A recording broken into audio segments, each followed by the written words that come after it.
India alert. குற்றங்களுக்கு எதிரான குரல்.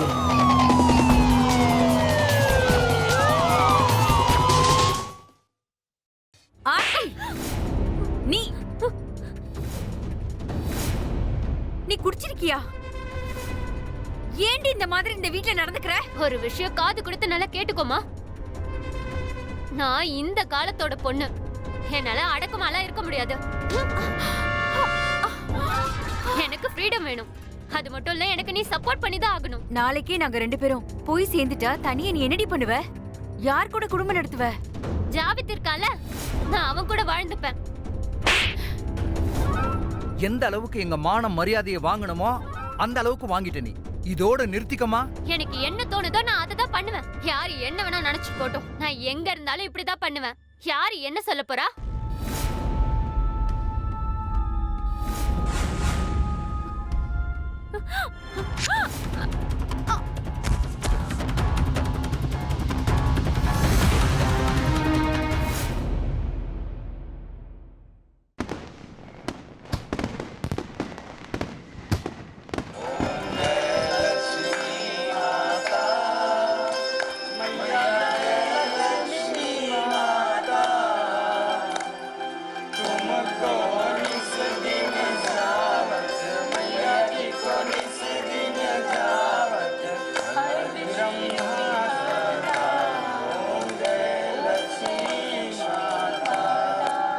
சொல்லுங்க லட்சுமி மாதாவுக்கு.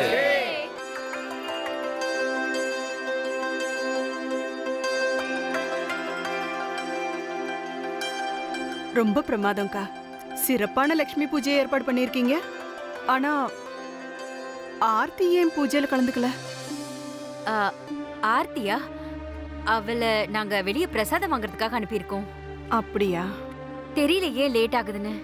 அப்புறம் நல்ல நேரம் வேற போயிட்டே இருந்ததா, அதான் பூஜை ஆரம்பிச்சிட்டோம். அவ இப்ப வந்துடுவா. பொருள் ஏதாவது அழுகி போச்சுன்னு வச்சுக்கோங்க, எவ்வளவுதான் மூடி வச்சாலும் நாத்தம் காட்டி கொடுத்துரும். நாம ரெண்டு பேரும் ஒரே குடும்பத்தை சேர்ந்தவங்க. ஏன் என்கிட்ட மறைக்கிறீங்க?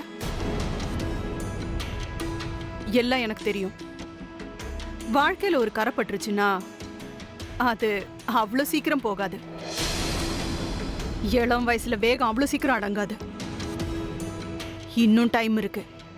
அவளுக்கு ஒரு கால் கட்ட போடலைன்னா அவ வழி தவறி போயிடுவா.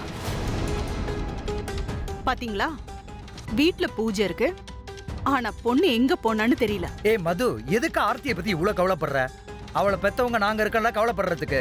உன் அக்கறையெல்லாம் உன் பசங்க மேல காட்டிக்க. உங்க மேல அக்கறை இருக்கிறதுனாலதான் உங்க பொண்ணு மேலயும் நான் அக்கறை காட்டுறேன் மாமா.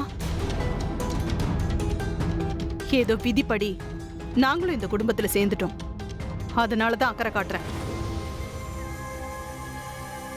உங்க ரெண்டு பேருக்கும் என்ன பேரு கெட்டு போயிடும்னு எந்த கவலையும் இல்லையே. பொண்ணு புகுந்த வீட்டை விட்டுட்டு பிறந்த வீட்டுக்கு வந்துட்டா, நீங்க ரெண்டு பேரும் ஒண்ணுமே சொல்லல. அவன் நிரந்தரமா இங்கேயே தங்கிட்டா. அதுக்கப்புறமும் அவ அடங்கல. அப்படி இருந்தும் நீங்க ரெண்டு பேரும் வாய் திறக்கல. ஆனா எங்களுக்கு இந்த சமுதாயத்துல தலை நிமிர்ந்து நடக்கணும்ன்ற எண்ணம் இருக்கு. ஆர்த்தி இப்படி கெட்ட பேரு வாங்குறது எங்க பசங்க தலையிலே வந்து விழும்ல, அதனாலதான் பேசிட்டு இருக்கேன். மது, நீ யார பார்த்து பேசிட்டு இருக்க உனக்கு புரியுதா? அவ எனக்கு மருமக. ஏதோ கஷ்டகாலம் அவ அப்படி சுத்திக்கிட்டு இருக்கா. இந்த மாதிரி நேரத்துல நம்ம அவளுக்கு சப்போர்ட் பண்ணணும். இப்படி எல்லாம் பேசிட்டு இருக்க கூடாது. இனிமேல் இந்த மாதிரி பேசாத, புரிஞ்சதா? அமைதியா இரு.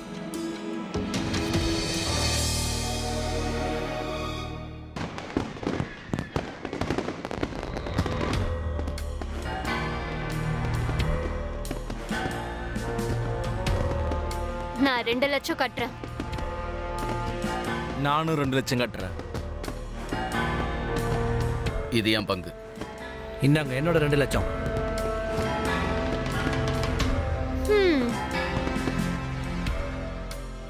நான் என்னோட ஆட்டத்தை முடிக்கிறேன். பேக் பேக்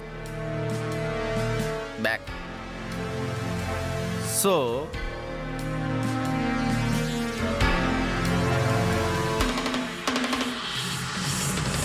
இங்க பாருங்க.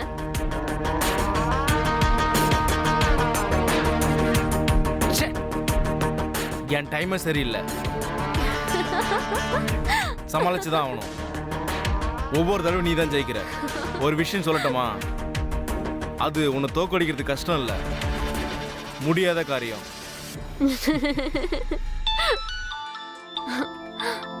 ஹே, என்னையா இது? என்னோட அம்மா அடிக்கடி கால் பண்ணிட்டே இருக்காங்க. என்ன ப்ராப்ளம் உங்களுக்கு? ஆர்த்தி, நீ நல்லா விளையாடுற. ஆனா ஒரு விஷயம், ம், நீ எப்படி எல்லாத்துலயும் ஜெயிக்கிற தெரியுமா? நீ அப்படி ஒரு லக்கி ஃபெலோ. ஜாவத், இந்த விளையாட்டெல்லாம் உன் மூலமா தான் நான் கத்துக்கிட்டேன். சரி விடு, என்னோட ஷேர் எனக்கு கொடுத்து விடு. நான் கிளம்பணும், டைம் ஆயிடுச்சு. உனக்கு இப்ப கிளம்பணும் அவ்வளவுதானே? ஆமா. சரி வா, நானே ட்ராப் பண்றேன். கிளம்பு. Bye guys. பாய். Happy Bye bye. Diwali. Happy Diwali.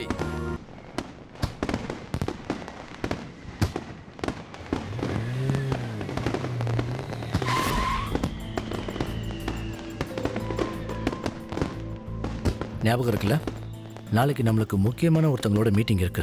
ம், எந்த அளவுக்கு பணம் வச்சிருக்காங்களோ அந்த அளவுக்கு ஸ்ட்ரிக்ட் ஆனவங்க, பஞ்சுவாலிட்டி எதிர்பார்ப்பாங்க. அதனால மேடம், டைமுக்கு வந்து சேர்ந்துருங்க நீங்க. சரிங்க சார், நானும் டைம்க்கு வந்துடுறேன். Good night. Good night.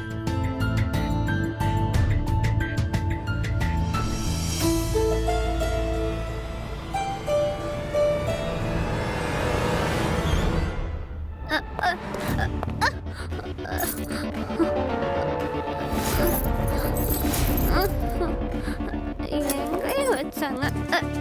ஐயோ, ஓ மை காட்.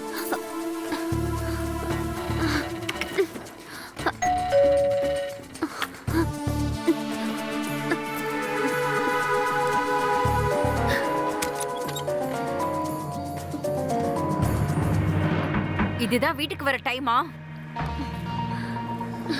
ஏன் எவ்வளவு சொன்னாலும் கேட்க மாட்டேங்கிற? ஏன் இப்ப என்னாச்சுமா? என்ன ஆச்சா? உனக்கு தெரியும்ல இன்னைக்கு தீபாவளின்னு.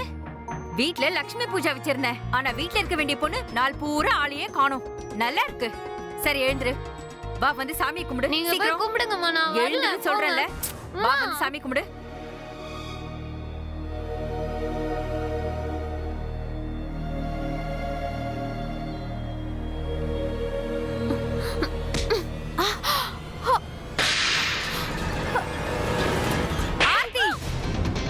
நீ குடிச்சிருக்கியடி நீ?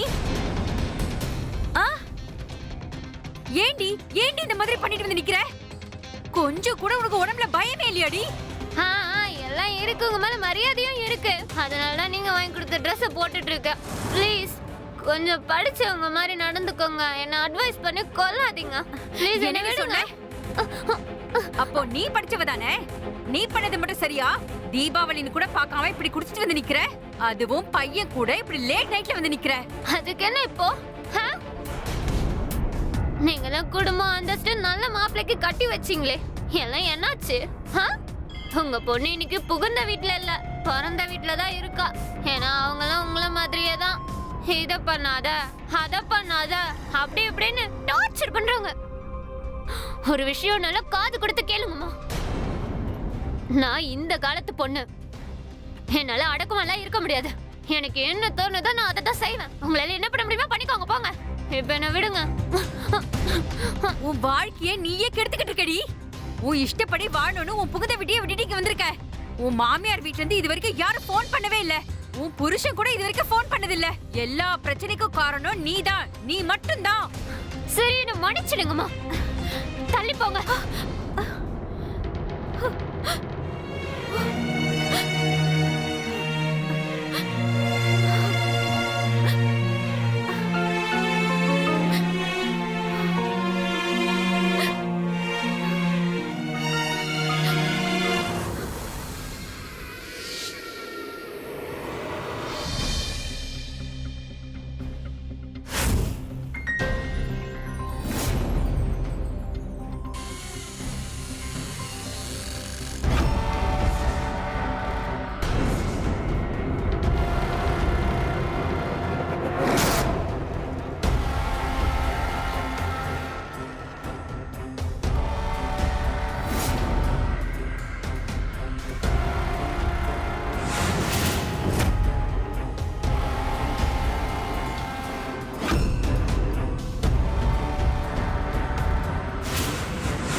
நேத்து ராத்திரி என்ன யாரோ கொலை பண்ண வந்த மாதிரி தோணுச்சு.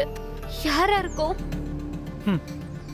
குடி சிகரெட் போதையுடைய பாதிப்பு இதெல்லாம் உன்னுடைய பிரம்ம தான்.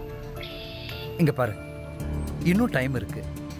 இப்பவே திருந்தினா நல்லது, இல்லைன்னா ரொம்ப அனுபவிப்பேன். உன்னை கொஞ்சம் யோசிச்சு பாருமா. நீ எப்படி இருந்த இப்ப எப்படி ஆயிட்ட பாரு.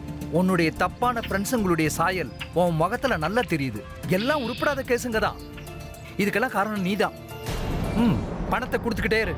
ஃப்ரெண்டுங்க வீட்லயே போய் தூங்கட்டும். ஏற்கனவே ஃப்ரெண்டு அது இதுன்னு ஊரை சுத்துறா. இப்ப பாரு எந்த கதியில இருக்கான்னு. அம்மா, நீங்க மறந்துட்டீங்களா? ஜிம்முக்கு ஃபீஸ் கட்டின 25,000 ரூபாய். சாரிப்பா, நான் மறந்தே போயிட்டேன். குடு. கொடுங்க, நல்லா கொடுங்க. ஏன்னா அது உங்க பையனாச்சே.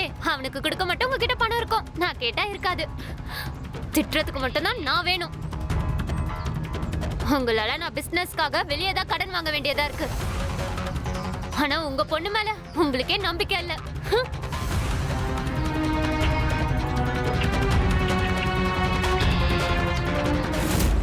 ஒவ்வொரு குடும்பத்திலையும் பொண்ணுங்களுக்குன்னு ஒரு மகத்துவம் இருக்கும். பொண்ணுங்க தான் வீட்டோட மானோன்னு நினைச்சாங்க. அதே மாதிரி தான் வந்தனா குடும்பத்திலையும் பார்த்தாங்க. வணக்கம், நான் கிரீஷ் ஜெயின். இந்தியா அலர்ட்டோட இந்த புது எபிசோடுக்கு உங்க முன்னாடி கொண்டு வந்திருக்கிறது பீகார் தலைநகரான பாட்னாவில் நடந்த மனசை பதபதைக்க வைக்கிற ஒரு சம்பவம். ஆர்த்தி அந்த நகரத்துல வசிக்கிற எதை பத்தியும் கவலைப்படாத ஒரு மாடர்ன் பொண்ணு. சுதந்திரமா இருக்கிறது தான் அவளுக்கு பிடிக்கும். அந்த குணம் தான் அவ குடும்பத்தை பொறுத்த வரைக்கும் கவலையா இருந்தது. அவங்க இதனால ரொம்ப டென்ஷன்ல இருந்தாங்க. நண்பர்களே, நம்முடைய நாலா பக்கமும் வெவ்வேறு விதமான மனிதர்கள் இருக்காங்க. அவங்கள சிலர் என்ன மாதிரியும் உங்கள மாதிரியும் சாதாரணமா இருப்பாங்க. ஆனா சில பேர் வேற மாதிரி இருப்பாங்க. அவங்கள புரிஞ்சுக்கிறது ரொம்ப கஷ்டமா இருக்கும். ஆர்த்தி அவங்கள ஒருத்தி. ஆர்த்தி ஒரு சுதந்திர பறவை மாதிரி வாழணும்னு நினைச்சா. மனம் போன போக்குல வாழ ஆசைப்பட்டா. அவளை யாராவது கட்டுப்படுத்தினா அவளால பொறுத்துக்கவே முடியாது. புகுந்த வீட்டை விட்டுட்டு பிறந்த வீட்டுக்கு வந்த ஆர்த்தி தன்னுடைய அம்மா அப்பாவுக்கு ஒரு அவமான சின்னமா இருந்தா. சமுதாயம் பேசுற பேச்சுல மிட்டல் குடும்பம் முழுசா நொந்து போயிருந்தாங்க. அதனுடைய பாதிப்பு இவங்களுக்குள்ளேயே தெரிய ஆரம்பிச்சுது. வாங்க பார்க்கலாம் இதனால எந்த மாதிரியான பிரச்சனைகளை எல்லாம் சந்திச்சாங்க இந்த மிட்டல் குடும்பம்னு. அம்மா பொண்ணுக்கு நடுவுல அடிக்கடி ஏற்பட்ட மோதல் எந்த மாதிரியான குற்றத்துக்கு எச்சரிக்கையா இருந்தது. எடுத்துக்கோங்க, உங்களுக்கெல்லாம் சூடா சமோசா கொண்டு வந்திருக்கேன். தேங்க்யூமா. எடுத்துக்கோங்க.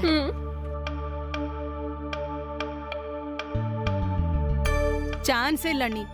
சூப்பர் சமோசா, ரொம்ப பிரமாதமா இருக்கு. ரொம்ப அருமையான ருசி. நான் இவங்க கிட்ட எல்லாம் எப்பவும் சொல்லுவேன், உங்க வீட்ல மட்டும் ஏதாவது ஃபங்க்ஷன் பார்ட்டி நடந்ததுன்னா இங்க கிடைக்கிற மாதிரி சாப்பாடு வேற எங்கேயுமே கிடைக்காதுன்னு சொல்லுவேன். அப்படிதானே? எடுத்துக்கோங்க நீங்களும். உன் பசங்கள்லாம் எங்க?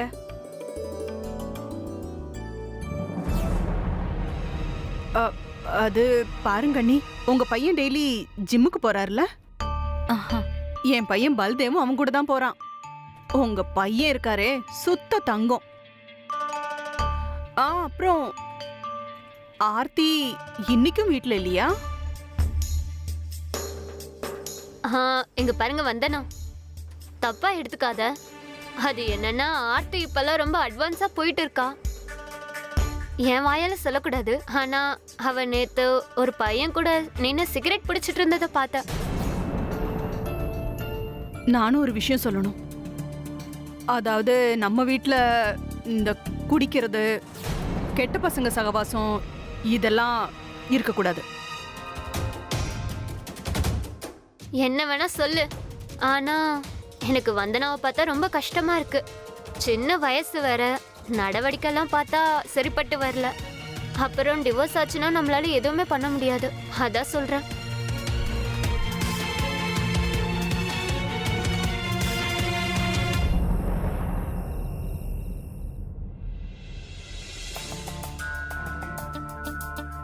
ஆர்த்தி இன்னைக்கும் வீட்ல இல்லையா?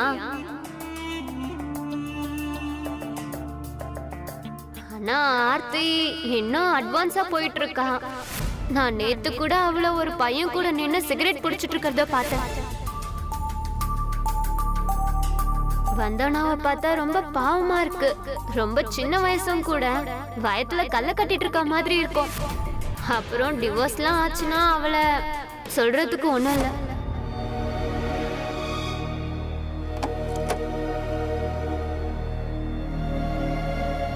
என்ன யோசிக்கிற நீ?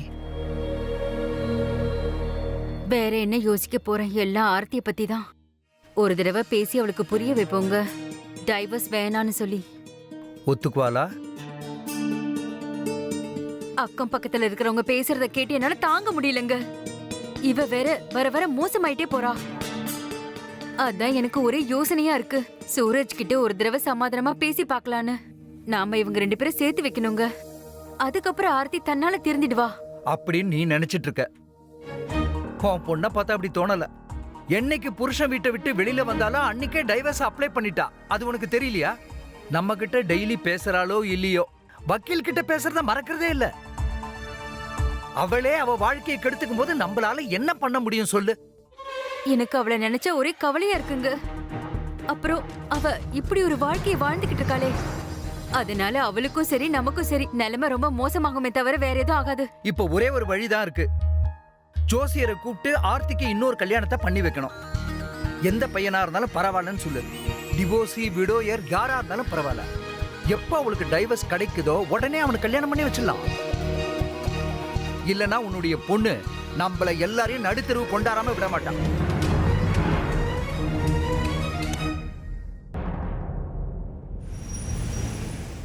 ஒரு துணி கூட உருப்படியா இல்ல. இதெல்லாம் ஒரு வேலையா என்ன? அட்வான்ஸ் வாங்குற வரைக்கும் என்ன எவ்வளவு டார்ச்சர் பண்ண நீ. இப்ப என்னாச்சு? குப்பை எல்லாம். ஒரு பீஸ் கூட உருப்படியா இல்ல. இப்ப நீ ஒரு வேலை பண்ண. இப்பவே என் அட்வான்ஸ் எனக்கு திருப்பி கொடுத்துரு. நீங்க இப்படி எல்லாம் பேசக்கூடாது மேம். இப்படி எல்லாம் ரிஜெக்ட் பண்ணக்கூடாது. நாங்க தான் உங்களுக்கு சொல்றோமே இதை ரீப்ளேஸ் பண்ணி தரோம்னு. இதுதான் தொழில் பண்ற முறையா? இப்ப நீ எங்களுக்கு கத்து கொடுக்க போறியா? இந்த பிசினஸ் நாங்க எப்படி பண்ணணும்னு முதல்ல கொடுத்த வேலையை ஒழுங்கா பண்ணாம மட்டமா பண்ணிருக்க. அதுக்கு மேல எப்படி பண்ணணும்னு எங்களுக்கு சொல்லி தெரியா? எங்களுக்கு எங்களோட அட்வான்ஸை இந்த நிமிஷமே நீ கொடுத்தாகணும். இப்பவே கொடுத்தாகணும். Madam, really very sorry, but எங்களுக்கு இன்னொரு சான்ஸ் கொடுங்க. ஏன்னா நீங்க கொடுத்த அட்வான்ஸ் எல்லாம் பிசினஸ்ல போட்டுட்டோம். இப்ப திடீர்னு வந்து அட்வான்ஸை திருப்பி கொடுன்னு கேட்டா நாங்க எங்க போறது மேடம்? எங்களுக்கு கொஞ்சம் டைம் கொடுங்க மேடம். அப்படிலாம் டைம் கொடுக்க முடியாது. எனக்கு இப்பவே என் காசு திரும்ப வேணும். புரியுதா உங்களுக்கு? இவங்களுக்கு இப்படி சொன்னா புரியாது. செக்யூரிட்டி, இவங்க 2 பேரையும் இங்க இருந்து கூட்டிட்டு போ. நான் சொல்ற வரைக்கும் விட்டுறாத. இவங்க காசை திருப்பி தர்ற வரைக்கும். புரிஞ்சுதா உனக்கு? உள்ள போட்டு அடைச்சிடு. கூட்டிட்டு போ சீக்கிரம்.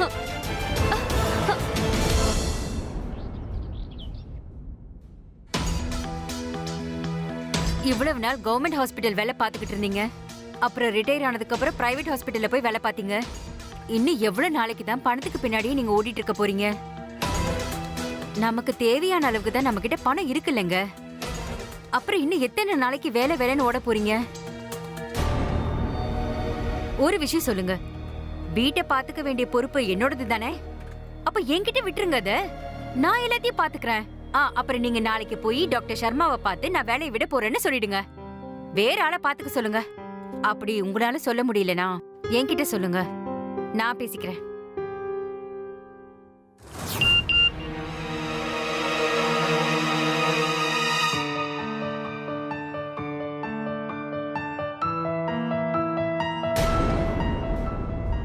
அட என்னங்க இப்படி ஆயிடுச்சு?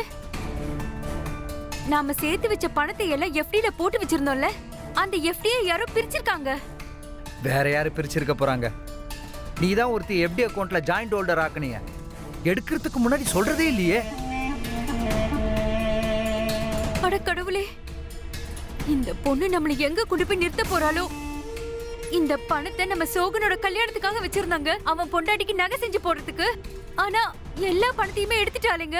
இப்போ இவ்வளவு பணத்துக்கு நம்ம எங்கங்க போறது? பொண்ணு வீட்டுக்காரங்க என்னன்னா கல்யாணத்தை சீக்கிரமா வைங்கன்னு சொல்லிட்டு இருக்காங்க. இந்த பொண்ணு நம்மள நிம்மதியா வாழவே விட மாட்டா போல இருக்கே.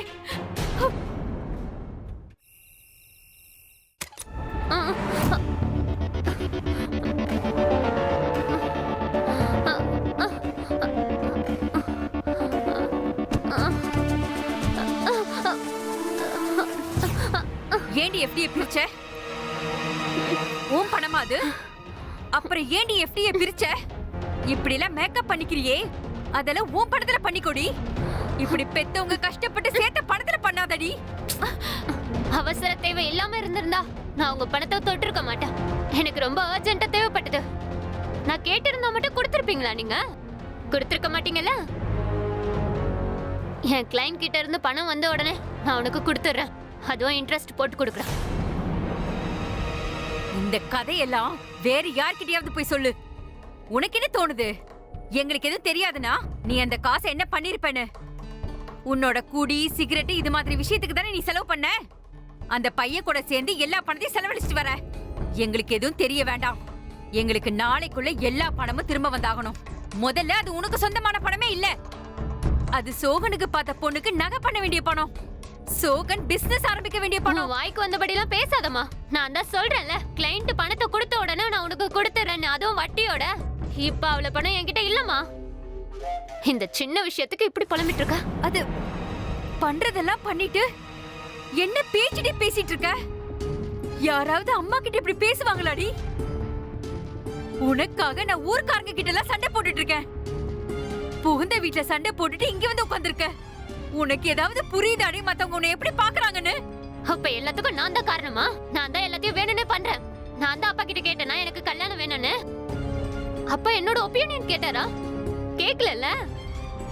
எனக்கு ஃப்ரீடமான லைஃப் வேணும். ஒருவேளை போன இடத்துல ஃப்ரீடம் கிடைச்சா நான் அங்கேயே இருந்திருப்பேன். ஆனா அவங்க அப்படி இல்ல. எனக்கு ஃப்ரீடம் வேணும். அது மட்டும் இல்ல, எனக்கு நீ சப்போர்ட் பண்ணிதான் ஆகணும். என்ன பேசணும்னு உனக்கு தெரியாதா? மரியாதை தெரியாதவளே, இங்க பாரு, நல்லா தெரிஞ்சுக்க. நீ இனிமேலும் யாரும் உனக்கு சப்போர்ட் பண்ண மாட்டாங்க. நாளைக்கே பேங்க்குக்கு போய் உன் பேரை எப்படில ரிமூவ் பண்ணிடுவோம். உனக்கு இந்த வீட்டுல இருக்கணும்னா நாங்க சொல்றத நீ கேட்டாகணும். இல்ல இப்படியே தான் பண்ணுவேனா வீட்டை விட்டு வெளில போ போ. நீங்க அவளை கையை நீட்டி அடிச்சிருக்க கூடாதுங்க. யாராவது இப்படி வயசுக்கு வந்த பொண்ணு கை நீட்டி அடிப்பாங்களா?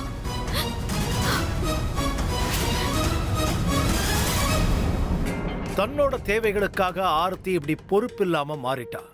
அவ ஒரு விஷயத்தை கவனிக்கவே இல்ல பாருங்க, தன்னுடைய நடவடிக்கையால பெத்தவங்க எந்த அளவுக்கு பாதிக்கப்படுவாங்கன்னு. பெத்தவங்களை பொறுத்தவரை பிள்ளைங்க தான் வயசான காலத்துல துணை. ஆனா நிறைய பிள்ளைங்க அப்படி இருக்கிறது இல்ல. அவங்க அப்பா அம்மா கிட்ட இருந்து அவங்க சேர்த்து வச்ச பணத்தை எல்லாம் வாங்கிக்கிட்டு அவங்கள நடுத்தெருவுல விட்டுறாங்க. கிட்டத்தட்ட ஆர்த்தியும் அப்படிதான். இப்ப நம்ம பார்க்க வேண்டியது ஆர்த்தியுடைய இந்த துரோகத்துக்கு மிட்டல் குடும்பம் அனுபவிச்ச விளைவுகள் என்ன. பெத்த மகளே அவங்களுக்கு பண்ண துரோகத்தை எப்படி எதிர்கொண்டாங்க, எப்படி சமாளிச்சாங்க.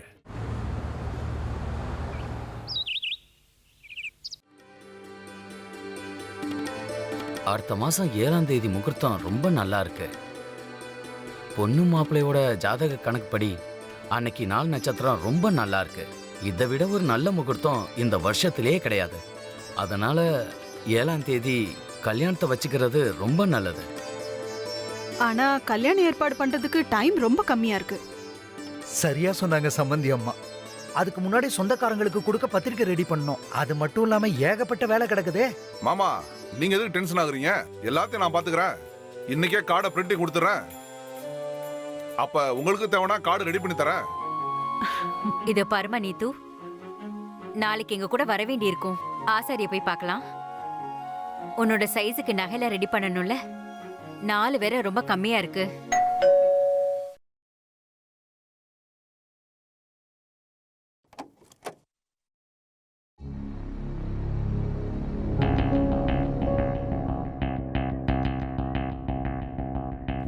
Aarthi, hey Javid. Hey hi. எப்படி இருக்க? Come on.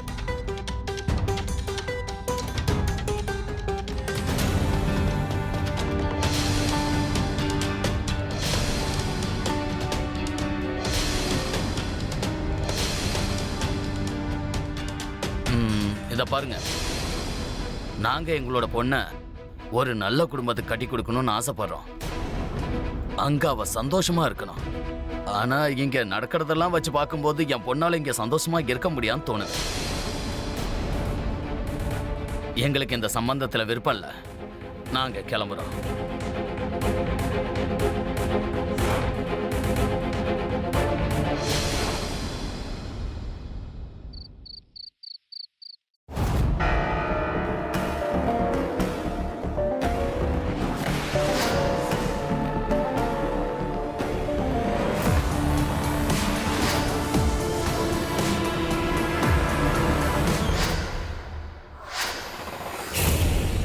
என்ன பண்ற ஆர்த்தி? நம்ம நகையில எடுத்துக்கிட்டு எங்க போற நீ? அம்மா, எனக்கு இந்த நகை ரொம்ப தேவைப்படுது. இதை வச்சு நான் லோன் எடுக்க போறேன். எனக்கு ரொம்ப பெரிய ஆர்டர் கிடைச்சிருக்கு. ஆனா எங்களுக்கு பேங்க்ல லோன் கொடுக்க மாட்டேங்கிறாங்கம்மா. ஏன்னா அது எங்களோட புது கம்பெனி இல்ல, அதனால லோன் கொடுக்கல. அதனால நாங்க இந்த நகையெல்லாம் அடமானம் வச்சு அப்படியே லோன் எடுத்துருவோமா.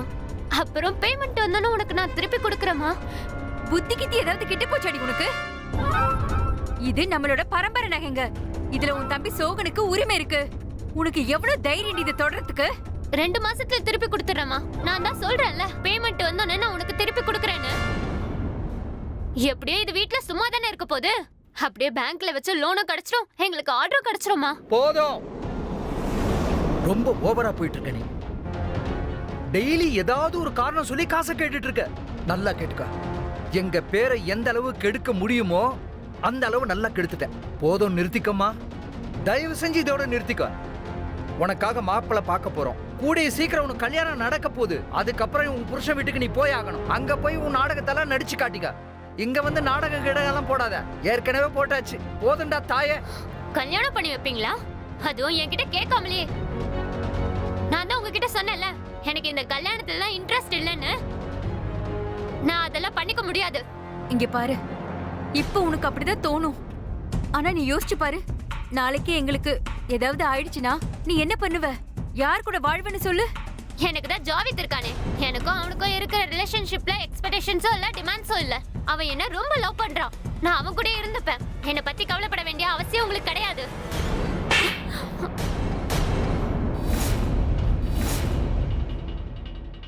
வெக்கம் கெட்டவளே, வாய்க்கு வந்தபடிலாம் பேசுவியா நீ? வெக்கம் மானம் எதுவுமே இல்லையாடி உனக்கு? என்னடி வேணும் உனக்கு? ஊர்ல எங்களுக்கு இருக்கிற கொஞ்ச நெஞ்ச மானத்தை நீ வாங்கணுமா? ஏதோ கொஞ்சம் நிம்மதியா வாழ்ந்துட்டு இருக்கோம், அது உனக்கு பார்க்க பொறுக்கல. எங்களுக்கு உன்னை பத்தி தாண்டி அதிகமா கவலையா இருக்கு. அத பத்தி நீ ஏண்டி புரிஞ்சுக்காமலே பேசுற? குடு. ஒரு கண்ணத்துல அடிச்சுட்ட, சமாதானம் கிடைச்சுதா? அப்படியே கிடைக்கலன்னு வச்சுக்கோ, என்னோட இன்னொரு கண்ணத்துலயும் அடிச்சுக்கோ. என்னோட முடிவை நான் மாத்திக்கவே மாட்டேன்.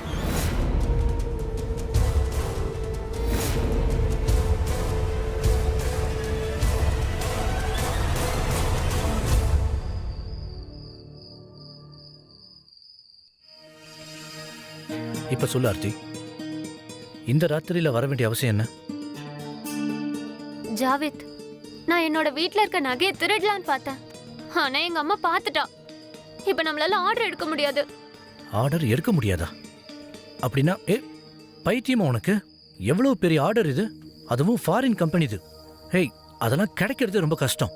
இங்க பார், ஒரு தடவை வேலை ஆரம்பிச்சிருச்சுன்னு வச்சுக்க, அதுக்கப்புறம் பார் நம்ம ரேஞ்சே வேற மாதிரி ஆயிடும். அதெல்லாம் சரிதான். அவ்வளவு பணத்துக்கு நம்ம எங்க போறது? அட்வான்ஸ் பணத்தை வாங்கினா கூட நம்ம கிட்ட ஆரம்பிக்கிறதுக்கு பணம் கிடையாது.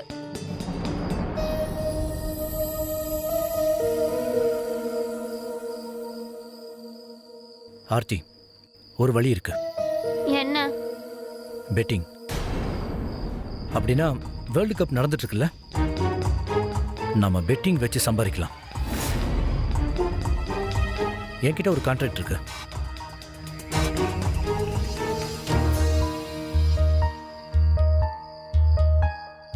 ஹலோ அக்தர் பாய். அது சரி, இன்னைக்கு என்ன ரேட் போயிட்டு இருக்கு?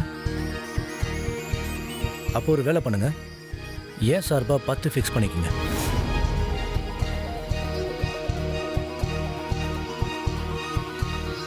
இன்னைக்கு ஒருவேளை நம்ம டீம் ஜெயிச்சிருச்சுன்னா 10 லட்சம் ரூபாய்க்கு 50 லட்சம் ரூபாய் கிடைக்கும். 50 லட்சமா? எஸ். ஜாவேத், நீ மட்டும்தான் என்ன புரிஞ்சு வச்சிருக்க.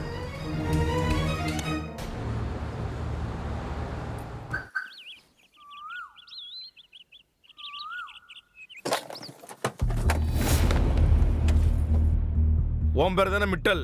ஆமா, என்ன விஷயம்? உன் பொண்ணு பெட்டிங்ல பணம் தோத்துருக்கா, பணத்தை எடு.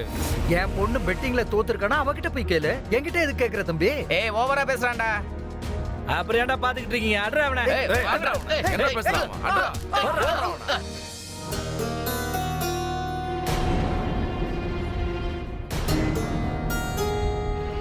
அக்கா, ஆர்த்தி கிட்ட சொல்லி புரிய வைக்க வேண்டியதானே? அவளால பாருங்க மாமா அடி வாங்கிட்டு வந்திருக்காரு. இப்படியே போனா வெளியே எப்படி தலாட்ட முடியும்? அட, நம்ம குடும்பத்துல பசங்களை இப்படி பண்றதுல பொண்ணு இப்படி பண்ணிட்டு வந்திருக்காளே, வெளியே தெரிஞ்சா என்ன நினைப்பாங்க? அடக்கி வை, அவளை அடக்கி வைங்க, இல்லனா இன்னும் பிரச்சனை தான். இந்த பொண்ணு தான் எது சொன்னாலுமே புரிஞ்சுக்க மாட்டேங்கிறாளேடா. அவளுக்கு என்ன தோணுதோ அதை தானே செய்யறா. அவளோட மரியாதைய பத்தி கவலைப்படல, நம்ம குடும்ப மரியாதைய பத்தி யோசிக்கிறது இல்ல. நீ சொல்ற மாதிரி வெளியே தலை காட்ட முடியாம தானே பண்ணிக்கிட்டு இருக்கா. அப்புறம் அவ எங்க கொண்டு வந்து விட்டுருக்கா பாரு. இந்த பெட்டிங் விஷயத்துல இந்த ரவுடி பசங்க வந்து எங்களுக்கு போன் பண்ணி மிரட்டுறானுங்க. பணம் குடுக்கலன்னா குடும்பத்தையே கொளுத்திடுவேன்னு சொல்றாங்க. இப்ப நீயே சொல்லு தம்பி, நாம என்ன பண்றது?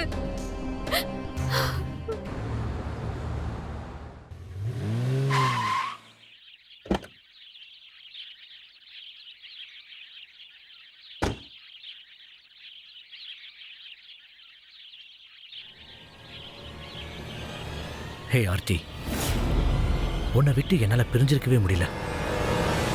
அதை எப்படி சொல்லணும்னா 24 மணி நேரமும் உன்னை பார்த்துட்டே இருக்கணும்னு தோணுது.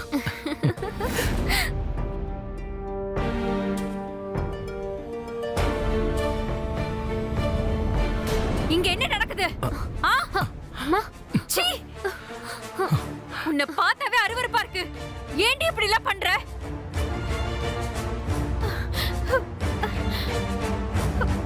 ஆன்ட்டி, அது வந்து இங்க பாருங்க ஆன்ட்டி, நீங்க யோசிக்கிற மாதிரிலாம் இங்க எதுவும் நடக்கல. போதும், ரொம்ப பேசிட்ட. இப்போ நான் பேசுறேன். உன்னாலதான் என் பொண்ணு இப்படி கேவலமா போயிட்டு இருக்கா. உனக்கு எவ்வளவு தைரியம் இருந்தா எங்க வீட்டுக்கே வருவ? இனிமே ஜாக்கிரதையா இரு. இதுக்கப்புறம் எங்க 2 பேருக்கு நடுவில் நீ வந்த, முதல்ல இந்த வீட்டை விட்டு வெளியே போன்னு சொல்றேன். போடா வெளியே.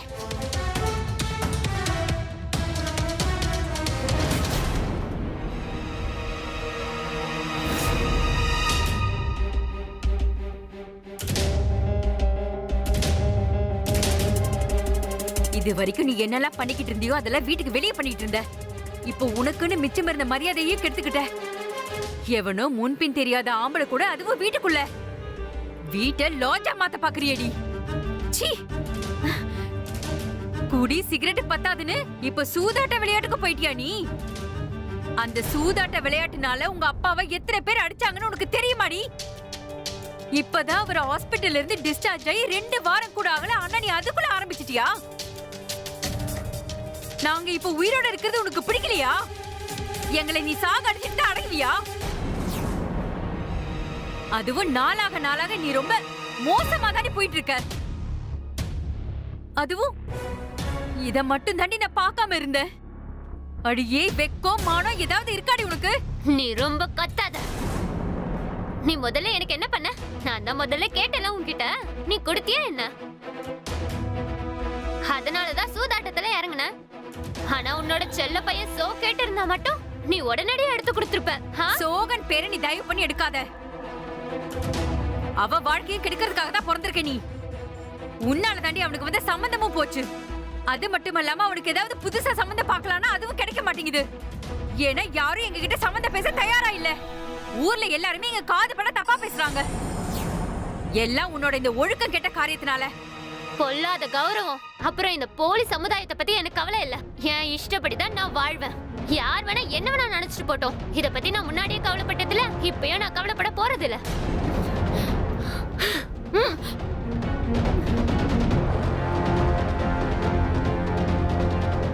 தலைக்கு மேல வெள்ளம் போய்கிட்டு இருக்கு. இவளுக்கு ஏதாவது ஒரு வழி பண்ணாதான் சரியா வரும்.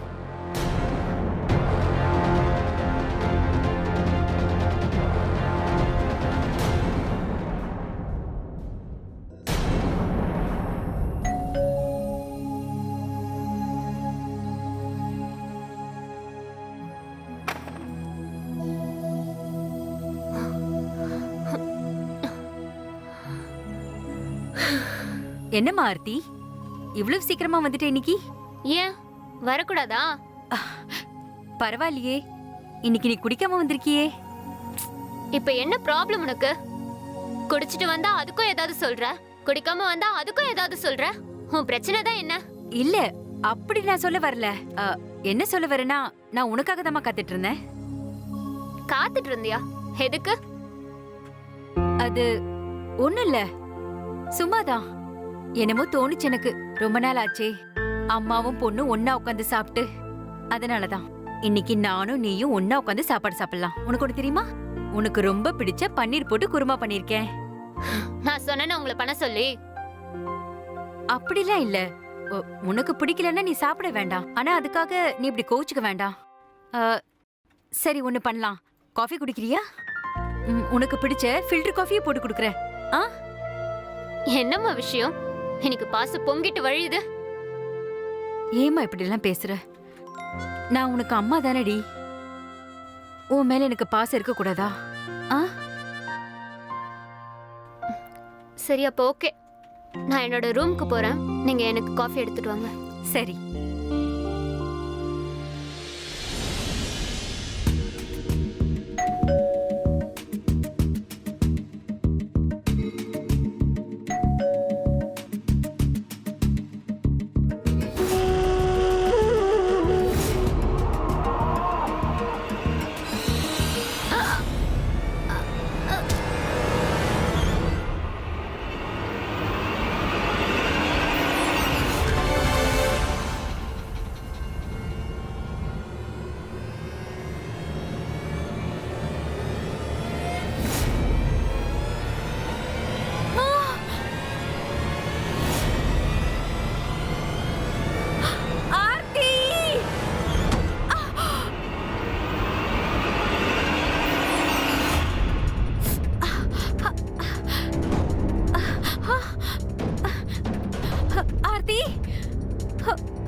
ஆர்த்திக்கு கொஞ்சம் வாயே. ஆர்த்தி, நீ எங்கம்மா இருக்க? என்ன காப்பாத்துங்க.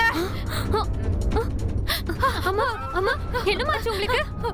யார் இதை இப்படி கட்டி போட்டது? இதை அவுத்து விடு, சீக்கிரமா அவுத்து விடு. ஆர்த்தி, பொறுமையா இருங்க. ஆர்த்தி. ஆர்த்தி அக்கா, ஆர்த்தி அக்கா, ஆர்த்தி அக்கா. அம்மா, அம்மா, ஆர்த்தி அக்காவை யாரோ கொன்னுட்டாங்கம்மா.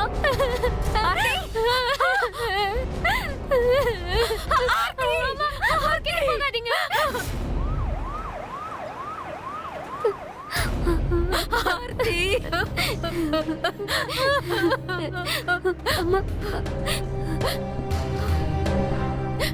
என்ன நடந்ததுன்னு சொல்ல முடியுமா மேடம்? யார் அவங்க? அவங்க 2 பேர் இருந்தாங்க. எனக்கு ஆர்த்தியோட ரூம்ல இருந்து சத்தம் வந்தது. உடனே ஓடி வந்து பார்த்தேன். என்ன ஏதுன்னு புரியறதுக்கு முன்னாடி யாரோ என் தலையில யாரோ பின்னாடி இருந்து பலமா அடிச்சிட்டாங்க. நான் அப்படியே மயங்கி விழுந்துட்டேன். ஆனா என் ஆர்த்தியை கொண்டுட்டாங்க. சார், ஒரு நிமிஷம் சார். எந்த கைரேகையும் கிடைக்கல. கதவு ஜன்னல்னு எதுவும் உடையாம நல்லா இருக்கு. அது மட்டும் இல்லாமல் ஃபாரன்சிக் ரிப்போர்ட் படி எந்த தடயமும் கிடைக்கல. வித்தியாசமாக இருக்கு. பொண்ணை கொலை பண்ணியிருக்காங்க, ஆனால் அம்மாவை கட்டி போட்டு உயிரோட விட்டுருக்காங்க.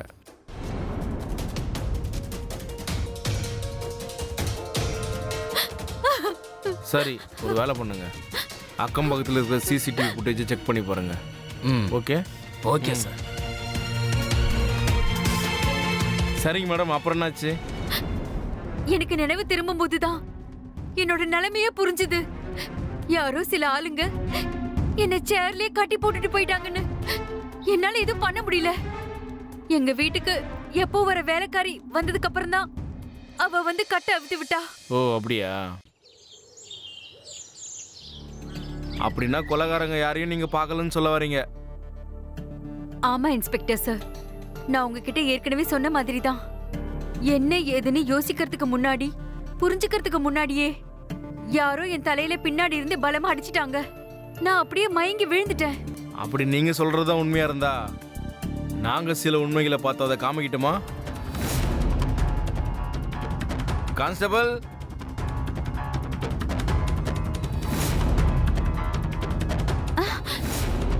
தம்பி நீ இங்க?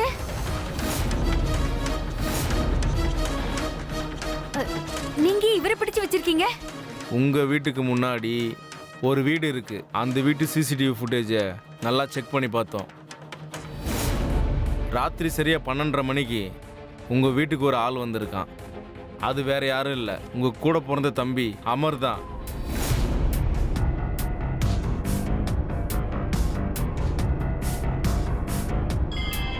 வேற ஏதாவது சொல்லணுமா உங்களுக்கு? உண்மையை சொல்றீங்களா? வந்தனா வந்தனா, என்ன நடந்தது உண்மையை சொல்லு. என்ன நடந்தது உண்மையை சொல்ல போறே இல்லையா?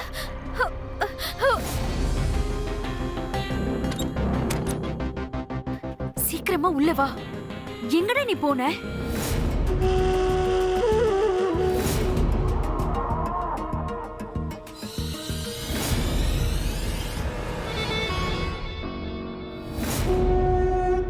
மாமா நீங்களா? ஆமாம்மா, உன்னை பார்க்க தான் வந்தேன்.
அக்கா,